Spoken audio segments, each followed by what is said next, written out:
The summer heat hit different on the Chisholm Trail. Jim Reed learned that in 1876, when his outfit faced a 60-mile stretch without water, and the standard method failed him hard. He had driven cattle exactly the way every trail boss in Texas was taught. Water the herd each morning, push 10 miles per day, use flank riders for control, proven and trusted. By the third day, he had lost 20 head to wandering and dehydration, burning through extra feed and falling behind schedule. Across the plains, other outfits were fighting the same losing battle using the book method and watching their herds scatter in the heat. Reed quietly started soaking his saddle blanket each morning and riding ahead of the scattered herd with it draped on his saddle horn. His cowboys mocked him for wasting precious water on a stupid blanket, but this simple change cut his cattle losses from 20 head down to just 3 and kept his herd tight when others fell apart. In this video, I will break down the exact steps Reed used and the animal behavior principle every rancher should understand. What did Reed know about how cattle follow scent that every other trail boss had missed? The year 1876 marked the peak of the great cattle drives, when nearly 300,000 longhorns moved north from Texas to the Kansas railheads. The Chisholm Trail had become the highway of the plains, a ribbon of dust and hoof prints stretching from San Antonio through the Red River, crossing into Indian Territory and on to Abilene. Every experienced trail boss knew the rules that governed this harsh landscape, rules written in the losses of earlier drives and the hard wisdom of men who had learned to read weather, water, and the temperament of half-wild cattle. The accepted method seemed as solid as bedrock. Start each drive at dawn with the herd watered at the nearest creek or spring. Push the cattle 10 miles through the day, maintaining a steady but unhurried pace that would not overtire the animals or the saddle horses. Keep flank riders positioned to control the spread of the herd and prevent straying. Move camp at dusk to fresh grass, allowing the cattle to graze overnight and settle before the next day's push. The system had worked for the big outfits, the experienced bosses, the men who had driven thousands of head across hundreds of miles of open country. This conventional wisdom carried the weight of success. In well-watered country south of the Red River, where springs dotted the landscape every 8 to 12 miles, the method delivered cattle in good condition with minimal losses. Trail bosses could point to drive after drive, where following the book had meant the difference between profit and disaster. Water every morning, control the pace, manage the flanks, camp on good grass, simple, proven, reliable. But the northern stretches of the Chisholm Trail told a different story, especially during the blazing heat of summer months when temperatures climbed past 90 degrees and the grass turned brittle under the endless sky. Here, the country opened into vast stretches where water became scarce, where the next reliable spring might lie 30 or 40 miles ahead across terrain that offered nothing but short grass and alkali dust. The standard method began to show its weaknesses when the fundamentals changed. Jim Reed had watched the system fail on other drives before it failed his own. The summer before, he had ridden with an outfit that lost nearly half its herd when the cattle scattered across a waterless stretch, some wandering back toward the last water they remembered, others pressing forward in confusion toward a horizon that promised nothing.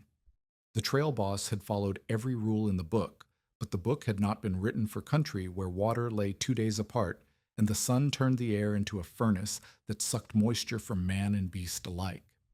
Reed came to the trail boss trade through a different path than most.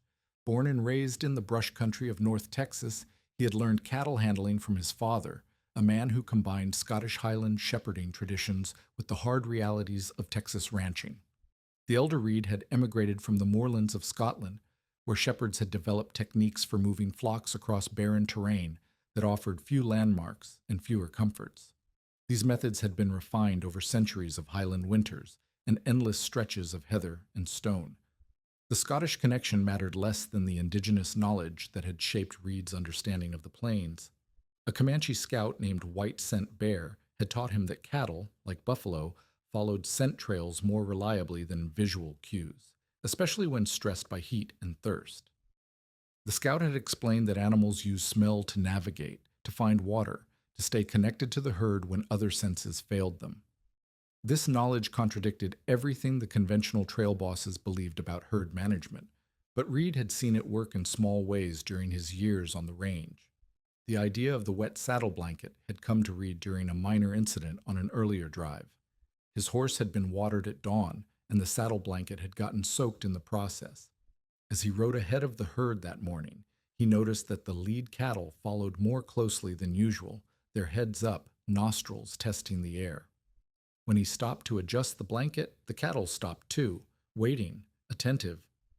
When he moved forward, they moved with him, maintaining formation in a way that surprised even the experienced cowboys riding flank.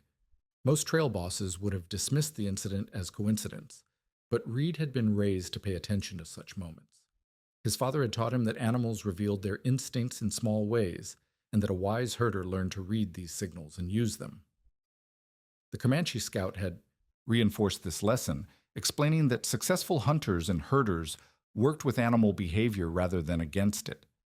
Reed began experimenting with the wet blanket on subsequent drives, testing the idea in small ways, soaking the blanket at morning watering and riding ahead to see how the cattle responded. The other cowboys noticed his unusual habit and began to comment. The mockery started quietly, whispered jokes around the campfire about Reed's peculiar notions and his waste of good water on a piece of wool that should have stayed dry. The skepticism grew more pointed as Reed refined his technique. Trail bosses prided themselves on practical efficiency, and soaking a saddle blanket seemed like the opposite of practical. Water was precious on the long drives, measured out carefully for drinking, cooking, and the essential needs of men and horses. Using it to wet a blanket struck the other cowboys as foolish at best, dangerous at worst. They had driven cattle for years without wet blankets, had moved thousands of head across the same trails using methods that had proven their worth through repetition and success. But Reed understood something the conventional wisdom missed. The standard method worked well when conditions were standard, but the northern plains offered conditions that demanded adaptation. The 40-mile waterless stretches, the summer heat that reached beyond 90 degrees, the alkali dust that confused and scattered even experienced cattle. These realities required techniques that went beyond the accepted practices of well-watered country. The wet saddle blanket represented more than just an unusual practice. It embodied a principle that challenged the fundamental assumptions of trail driving, that scent could serve as a more reliable guide than sight or sound, that working with animal instincts could prove more effective than controlling them. The traditional knowledge from different cultures and environments might hold solutions to problems that conventional wisdom could not solve. Reed's quiet experimentation with the soaked blanket was actually testing a complete rethinking of how cattle could be managed across the demanding landscape of the northern plains, one soaked morning at a time. The test came in late July, when Reed's outfit faced a 30-mile stretch of barren country between the Washita River and the next reliable water at Pond Creek. The landscape ahead offered nothing but short buffalo grass and scattered mesquite, with alkali deposits that crusted white in the morning sun and turned the air shimmering by midday. Other outfits had crossed this stretch before, but always with significant losses as cattle wandered off in search of water that existed only in their memory or their desperation. Reed's herd of 300 longhorns had been watered thoroughly at dawn, but by the second hour of the drive, the lead cattle began showing signs of the restlessness that preceded disaster. Their heads lifted higher, testing the air for moisture that did not exist.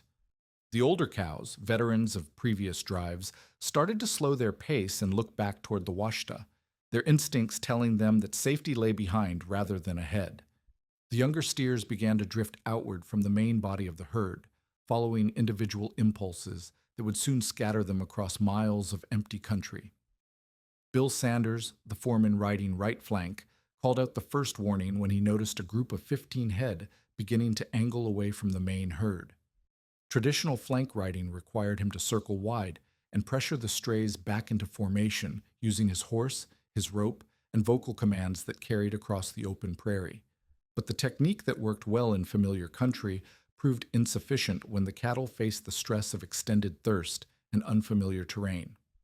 Within the first 4 hours, 45 head had separated from the main group despite constant pressure from the flank riders. Some wandered back toward the river, Others pressed forward at angles that would take them miles from the intended route. Still others simply stopped and refused to move, standing with heads down in whatever shade they could find behind scattered mesquite clumps. The standard method of herd control demanded that riders work constantly to gather these strays, burning energy from both horses and men while losing precious time that could not be recovered on a waterless crossing. Reed had positioned himself differently from the traditional trail boss formation. Instead of riding alongside the herd or behind it to oversee the operation, he moved ahead of the lead cattle by approximately 50 yards, the soaked saddle blanket draped conspicuously over his saddle horn, where the morning breeze could catch and carry its moisture-laden scent back toward the approaching herd. The blanket, made of dense wool that held water effectively, had been thoroughly saturated at the dawn watering and continued to release evaporating moisture into the dry air of the plains. The technique required precise positioning and timing that Reed had developed through careful observation during previous drives. When the lead cattle began to veer off course, following their individual impulses toward imagined water sources, Reed would swing the wet blanket slightly to one side, allowing the wind to carry its scent more directly toward the wandering animals. The cattle responded by adjusting their direction, not because they understood the source of the moisture scent, but because their instincts drew them toward anything that suggested the presence of water. This scent leadership method produced measurable results that contrasted sharply with the conventional approach. On the first day of the crossing, using traditional flank riding alone, Reed's outfit lost 45 head to straying out of the 300 in the herd. The Cowboys spent 3 hours of valuable daylight gathering the scattered cattle, work that exhausted both men and horses while making little progress toward the distant water at Pond Creek. Reed refined his technique on the second day of the crossing by coordinating the scent blanket method with his flank riders rather than relying on it alone. He instructed Sanders and the other Cowboys to work in partnership with the scent leadership, using their traditional skills to support and enhance the new approach rather than replace it entirely. When cattle began to stray, the flank riders would guide them back toward the area where Reed's scent trail was strongest, creating a system that combined the reliability of conventional herding with the efficiency of scent-guided movement.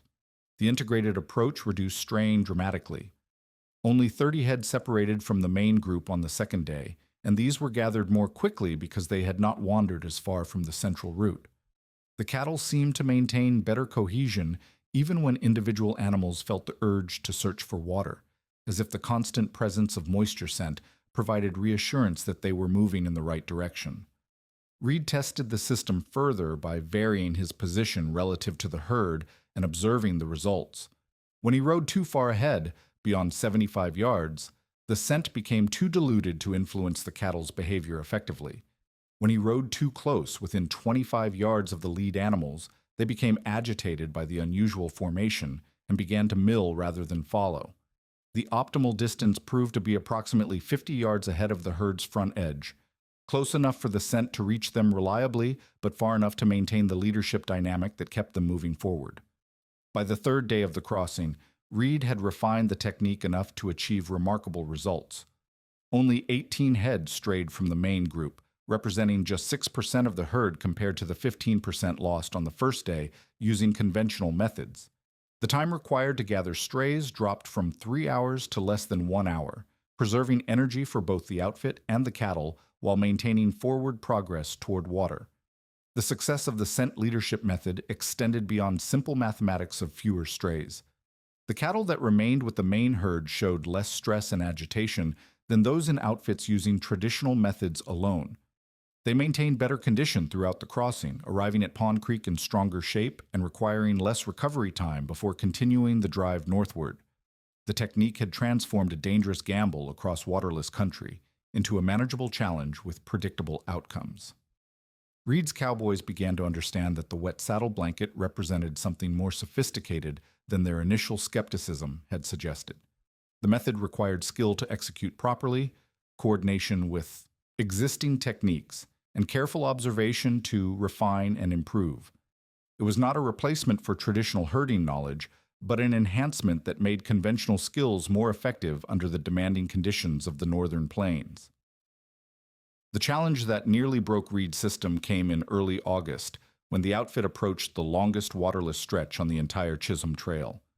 40 miles of empty country lay between Canadian Station and the next reliable spring, with temperatures climbing past 90 degrees by midday and no shade except for scattered stands of stunted oak that provided little relief from the relentless sun.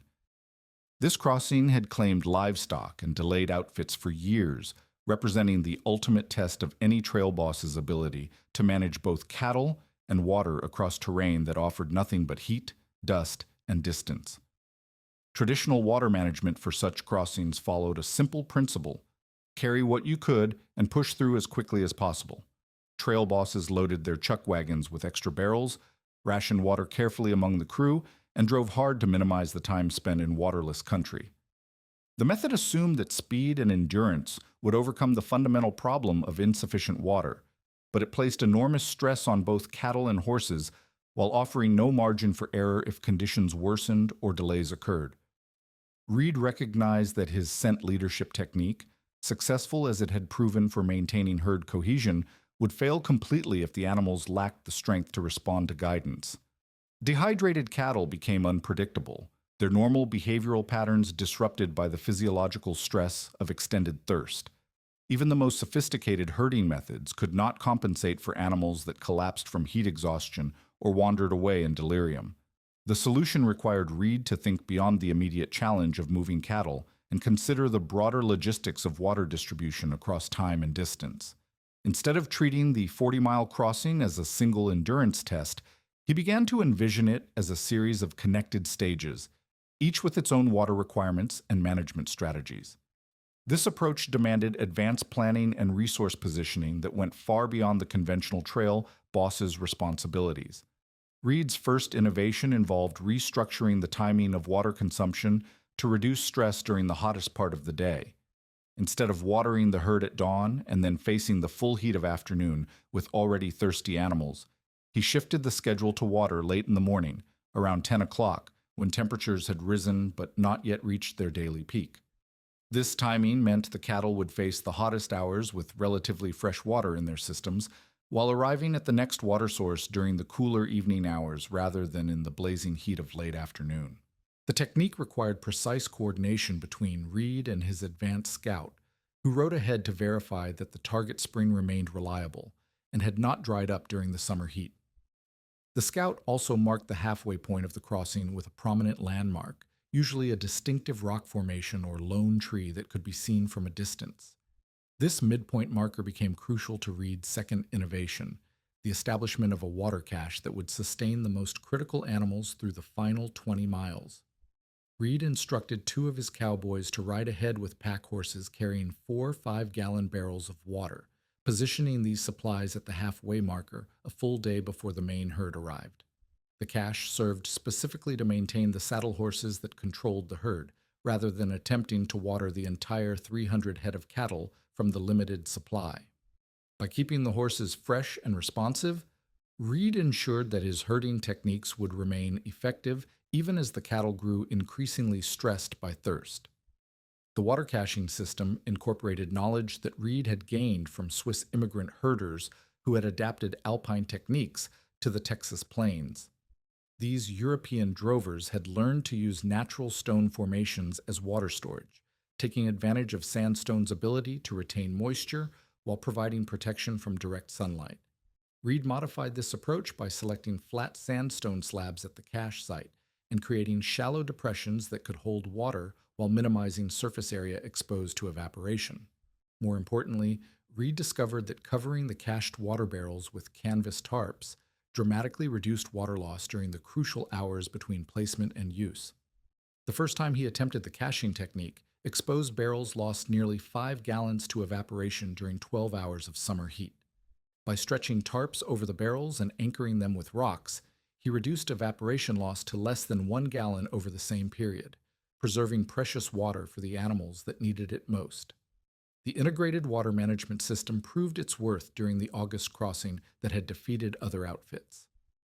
Tom Hughes, leading a neighboring drive using conventional methods, lost 6 saddle horses to heat exhaustion and 13 cattle to dehydration-induced collapse. His outfit required an extra day to recover and regroup, burning through additional supplies and arriving at market in poor condition. The delay cost Hughes an estimated $400 in extra feed and wages, while the lost cattle represented another $520 in potential revenue. Reed's outfit crossed the same 40-mile stretch without losing a single saddle horse and with only 4 cattle casualties, all of them older animals that had shown signs of weakness before the crossing began. The cached water sustained his key horses through the final 20 miles, maintaining their ability to control the herd even as temperatures reached 94 degrees in the shade. The late morning watering schedule meant the cattle faced the worst heat with relatively fresh water, while the evening arrival at the distant spring allowed for recovery during cooler nighttime hours. The water conservation techniques Reed employed required careful attention to details that conventional trail bosses often overlooked. The sandstone depressions had to be cleaned of alkali deposits that could contaminate the water supply. The canvas tarps needed regular adjustment as winds shifted throughout the day, preventing them from collecting dust while maintaining their protective coverage.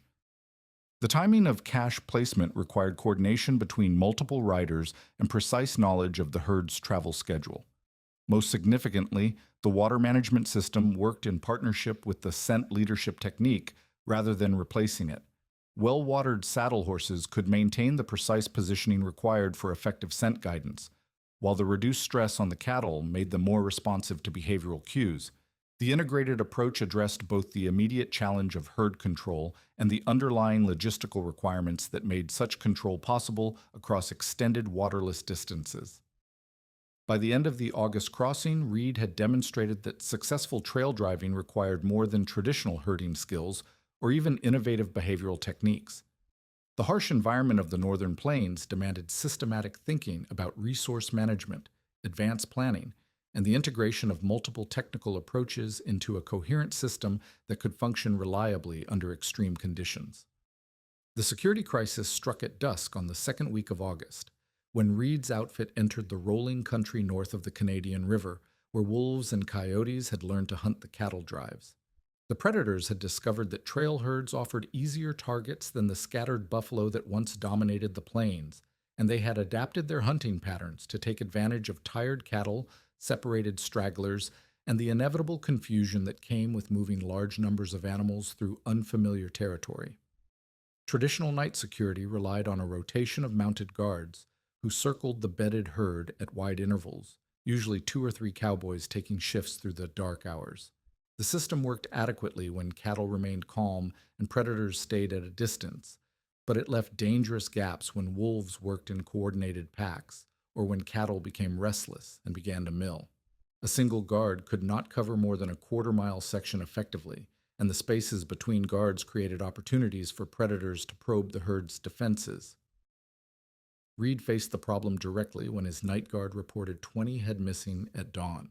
Roll call, with clear sign that wolves had scattered a group of cattle during the pre-dawn hours when the guard rotation was changing shifts. The lost animals included some of the best stock in the herd, young steers that would have brought premium prices at the Kansas railheads.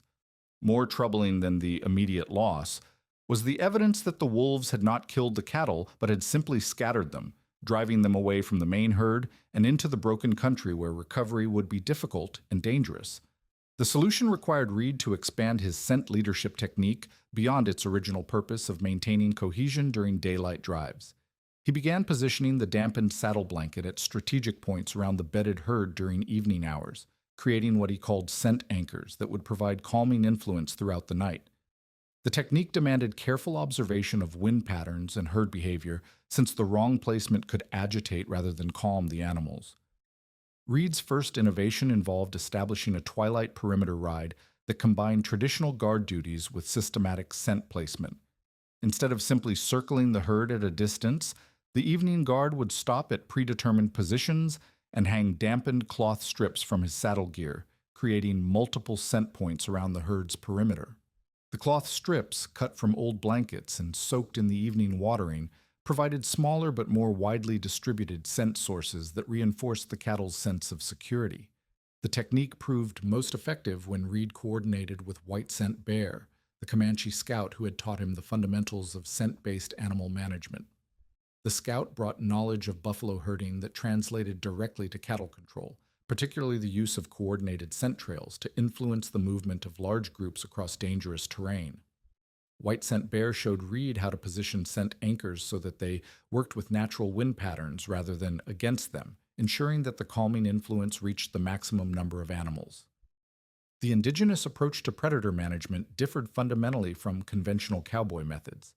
Instead of relying primarily on human presence to deter wolves and coyotes, the Comanche techniques used scent markers to create psychological barriers that predators instinctively avoided.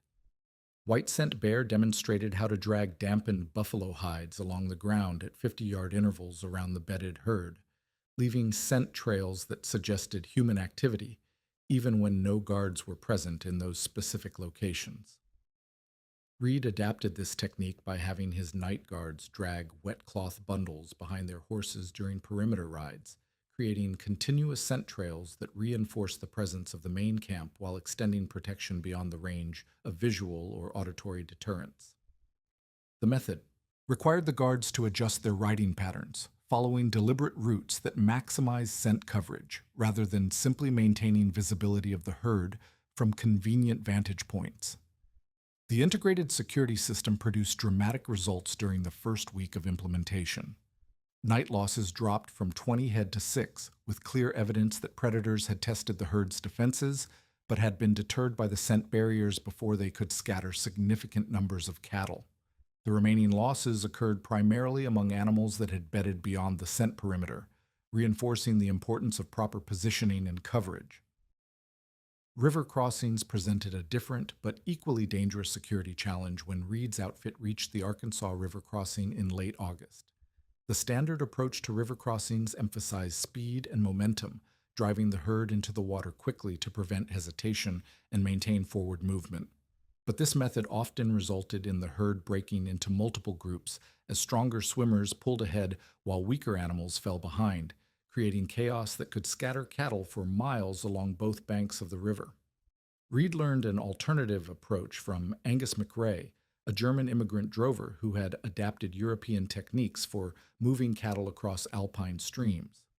McRae's string-line formation required precise timing and coordination, but it kept the herd unified throughout the crossing and minimized the opportunity for animals to become separated or lost. The technique involved designating specific lead animals and controlling their entry into the water so that the rest of the herd would follow in organized waves rather than rushing forward as an uncontrolled mass. The stringline method demanded that Reed position himself with the wet saddle blanket at the front of the crossing, providing scent guidance that would draw the lead cattle forward while preventing them from rushing ahead too quickly. Behind the lead group, Cowboys positioned themselves at precise intervals to maintain the formation and prevent gaps from developing that could allow the herd to break apart. The timing required careful coordination, with each wave of cattle entering the water within 2 minutes of the previous group to maintain momentum without creating dangerous crowding. Reed tested the formation during the Arkansas crossing, comparing results with conventional methods used by neighboring outfits. Tom Hughes, following traditional rapid crossing techniques, saw his herd split into 3 separate groups, with 8 head lost when one group was swept downstream and scattered along the far bank.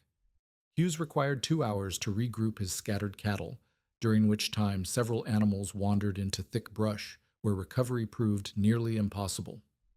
Reed's stringline formation kept his 300 head together as a single unit throughout the crossing, with only 2 animals lost. When they became trapped in swift current near a fallen log, the organized approach eliminated the chaotic regrouping phase that typically followed river crossings, reducing recovery time from 2 hours to 15 minutes and preventing the losses that occurred when scattered cattle wandered away from the crossing site. The security techniques Reed developed addressed the fundamental vulnerability that plagued all trail drives: the inability to maintain control over large numbers of animals when they faced unfamiliar threats or challenging terrain. By combining scent-based calming methods with coordinated formation techniques, Reed created a system that enhanced both predator resistance and crossing efficiency while reducing the labor intensity required to maintain herd integrity under dangerous conditions. The ultimate test arrived in late August 1876, when Reed's outfit approached the most feared section of the entire Chisholm Trail, a 60-mile stretch of barren country between the Salt Fork of the Arkansas River and the railhead at Newton, Kansas. This crossing had broken more outfits than any other segment of the northern route, with temperatures regularly exceeding 95 degrees and no reliable water sources between the starting point and the final destination. Trail bosses considered it a necessary gamble that separated successful drives from disasters, with losses of 20 to 30% considered acceptable under the circumstances. Reed understood that this crossing would either validate his integrated system or expose its limitations under the most extreme conditions the trail could offer. Unlike the shorter waterless stretches where individual techniques could be tested and refined, the 60-mile challenge demanded that all elements of his approach work together flawlessly over an extended period. Any failure in scent leadership, water management, or security coordination would cascade through the entire system and result in catastrophic losses. The documentation process that Reed implemented during this final test revealed the systematic thinking that distinguished his approach from conventional trail driving. Instead of relying on estimates and general observations, Reed began keeping detailed records of cattle behavior, water consumption, and environmental conditions. He assigned Bill Sanders specific responsibilities for tracking herd cohesion at 4-hour intervals, recording the number of animals within 50 yards of the scent leader, the number of strays requiring recovery, and the time needed to regroup scattered cattle. Reed's measurement techniques incorporated knowledge he had gained from Henry Carson, a German immigrant who had brought European livestock accounting methods to American ranching. Carson had taught Reed to track animal condition using systematic visual assessment, rating cattle on a scale from 1 to 5 based on alertness, gait, and physical appearance. This scoring system allowed Reed to identify animals at risk of collapse before they became casualties, enabling preventive intervention rather than reactive recovery efforts. The systematic approach extended to environmental monitoring that went beyond simple temperature readings. Reed tracked wind direction and intensity at dawn, midday, and dusk, correlating these patterns with the effectiveness of scent dispersal and herd response. He recorded the performance of different blanket materials, comparing dense wool with lighter cotton fabrics to determine which held moisture longest under varying conditions of heat and wind. These detailed observations revealed that wool blankets maintained effective scent dispersal for up to 6 hours in temperatures below 90 degrees, but required renewal every 4 hours when temperatures exceeded 95 degrees. Water consumption tracking proved equally sophisticated, with Reed measuring not just the total amount consumed, but the rate of consumption and the timing relative to temperature peaks. He discovered that cattle watered at 10 in the morning consumed 20% less water overall than those watered at dawn, while maintaining better hydration levels throughout the hottest part of the day. This finding contradicted conventional wisdom that emphasized early morning watering to avoid heat stress, demonstrating the value of systematic observation over accepted practice.